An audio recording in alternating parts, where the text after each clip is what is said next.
جہاں ہر طرح کے لوگوں کا ذکر ہے، وہاں ایک ایسے جوان کا ذکر ہے کہ دنیا کی ساری جوانیاں اس پہ قربان ہو جائیں۔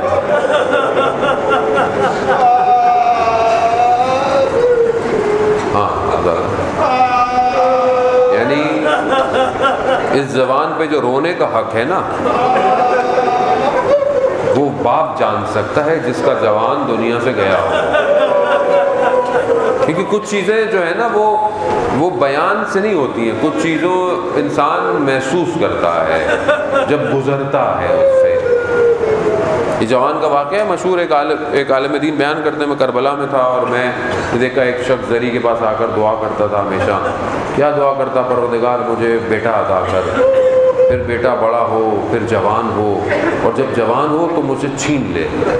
کہا میں یہ دیکھتا رہتا تھا یہ کیوں دعا مانگتا؟ پھر مجھے ایک دن پتہ چلا اس کا بیٹا ہو گیا، پھر میں اس کو بیٹے کو بازار میں دیکھتا رہا، بیٹا بڑا ہوا، اور میں بہرحال یہ انتظار کرتا رہا۔ میں ایک دن وہیں پہ تھا کہیں، تو مجھے پتہ چلا اس کا بیٹا جوان ہو گیا، اور جوان ہو کر دنیا سے چلا گیا، موت واقع ہو گیا۔ میں پہنچا وہاں پہ، میں نے جا کے دیکھا کہ یہ جو دعا مانگتا تھا یہ کیوں مانگتا تھا؟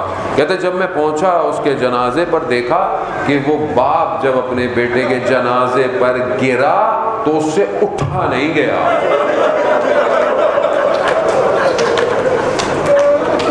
تو وہ کہتا ہے کہ میں یہی دیکھنا چاہتا تھا کہ روز عاشورہ حسین اٹھے کیسے ہیں۔ ہاں زیادہ اڑے محترم، یعنی آسان تھا؟ نہیں ہے آسان۔ یعنی کہا جاتا تھا کہ جب ہم رسول امام حسین علیہ السلام کو اپنے نانا سے محبت تھی نا بہت، ظاہر نانا نے پالا تھا، بڑا کیا تھا، فرزند تھے۔ کہا کہ جب ہمارا دل اداس ہوتا تھا کہ ہم اپنے نانا کی آواز سنیں تو ہم علی اکبر کی آواز سنتے تھے۔ خلق میں، خلق میں، منطق میں، یعنی دیکھنے میں، اپنے اخلاق میں، ہر چیز میں شبیہ پیغمبر ہے۔ اور اب یہ جب آ رہے ہیں تو یہ باپ بیٹا آ رہے ہیں، راستے میں بیان ہوتا ہے کہ امام کی آنکھ لگ گئی، اور امام جب بیدار ہوئے تو امام نے کہا انا للہ و انا الیہ راجعون۔ تو بیٹے نے پوچھا بابا کیا ہو گیا، کیوں آپ نے یہ کلمہ جو ہے وہ بلند کیا؟ کہا میں خواب میں تھا تو میں نے دیکھا منادی ندا دے رہا ہے کہ موت تمہارے پیچھے پیچھے ہے۔ اب یہ فطرتاً تقاضا ہے نا کہ اگر آپ کسی کو کوئی حادثہ بتائیں کہ حادثہ ہونے والا ہے تو وہ جوان یہی کہے گا کہ ہم بچیں کیسے، ہم کریں کیا، ہم کس طرح بچ سکتے ہیں۔ یہی نہیں کہا الاسلام من الحق، کیا بابا ہم حق پہ نہیں ہیں؟ کیا ہم حق پہ نہیں؟ کہا نہیں بیٹا ہم حق پر ہے۔ تو کہا بابا کیا فرق پڑتا ہے، موت ہم پہ آ پڑے یا ہم موت پہ جا پڑے؟ ہاں زیادہ محترم، وہ بھی علی اکبر ہے۔ علی اکبر کی جو ایک اور خصوصیت تھی وہ یہ تھی کہ راستے میں جب اہل حرم میں بے چینی ہوتی تھی نا مستورات میں، تو مولا علی اکبر کو بھیجا کرتے تھے، مولا علی اکبر کو بھیجا کرتے تھے کہ جاؤ، علی اکبر سے سکون تھا اہل حرم کو۔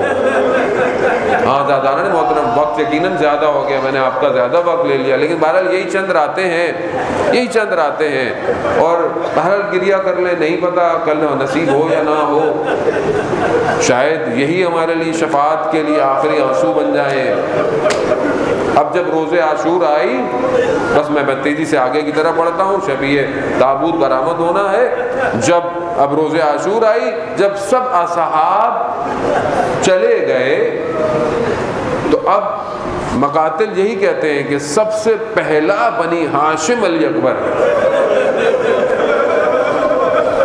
بھئی یہ بھی ہو سکتا ہے نا کہ کیوں ہو سکتا ہے کہ کیوں علی اکبر کیوں، تاکہ ہو سکتا ہے کل کسی کے ذہن میں خیال آ جائے کہ اپنے بیٹے کو نہیں بھیجا پہلے، ایسا ہو نہیں سکتا ہاں، لیکن پہلے اپنا لخت جگر گیا۔ اب امام نے تیار کیا، سوار ہوا علی اکبر، بس چند مراحل ہے، بس آپ کا گریہ قبول ہوا، آپ نے پرسہ دیا، آپ کو مولا اس کا اجر دے، بس سوار کیا اور رخصت طلب کی۔ علی اکبر کی سواری تھوڑا آگے گئی، علی اکبر نے دیکھا کہ پیچھے کوئی چل رہا ہے، جب مڑ کے دیکھا تو دیکھا بابا ہے، کہا یا بنیا محلن محلن یا بنیا، تھوڑا آہستہ بیٹا تھوڑا آہستہ۔ کہا بابا ابھی تو رخصت ہوا ہوں۔ کہا ہاں بیٹا، ہائے غربت امام حسین، یعنی 18 سال کا خزانہ جا رہا ہے۔ کہا بیٹا، کہا بابا ابھی تو ملا ہوں۔ کہا ہاں بیٹا، مگر ایک کام یہ کرو کہ جب تک ممکن ہو مڑتے ہوئے دیکھتے جانا بیٹا۔ اللہ اکبر، ہائے باپ کی غربت۔ ہاں عزاداران محترم، یہ علی اکبر ہے۔ یعنی بھیجتے وقت امام حسین نے کہا کہ پروردگار گواہ رہنا، میں اس پوری امت میں اس کو بھیج رہا ہوں جو اپنے خلق اور منطق میں پیغمبر کے جیسا ہے۔ بھیجا، علی اکبر گئے، کہا جنگ لڑی، خوب بنی ہاشم ہے، عباس کا شاگرد ہے، لڑی جنگ، علی ہے، لڑی۔ مقاتل کہتے ہیں کہ علی اکبر واپس آئے۔ کہا علی اکبر کیوں آئے؟ اللہ اکبر۔ بس اگر محسوس کر سکے نا کسی باپ کی مجبوری کو، تو یہاں دیکھیے گا علی اکبر نے کہا بابا لڑ کر اور ذرا کی گرمی نے پیاس کی شدت بڑھا دی ہے، اگر تھوڑا پانی مل جاتا نا تو میں بتاتا جنگ کسے کہتے ہیں، لیکن ہائے غربت حسین، پانی کہاں کربلا میں۔ کہا علی اکبر جاؤ، اب واپس نہیں آنا، اب تمہیں تمہارے جد سیراب کریں گے۔ ہاں عزاداران محترم، بس آپ نے گریہ کیا، علی اکبر گئے۔ مقاتل بیان کرتے ہیں کہ تیر آیا، گردن پہ لگا، علی اکبر نے کھینچا، خون کے فوارے نکلے، علی اکبر سنبھل نہیں پاتے، ایسے میں لعین نے چھپکے سے ایک نیزہ مولا کے پشت پر مارا۔ علی اکبر نے جب نیزے کو نکالا اس کی ہڈی اندر رہ گئی۔ اب علی اکبر سنبھل نہ پائے، اب گھوڑے پر ہاتھ ڈالے، اب جہاں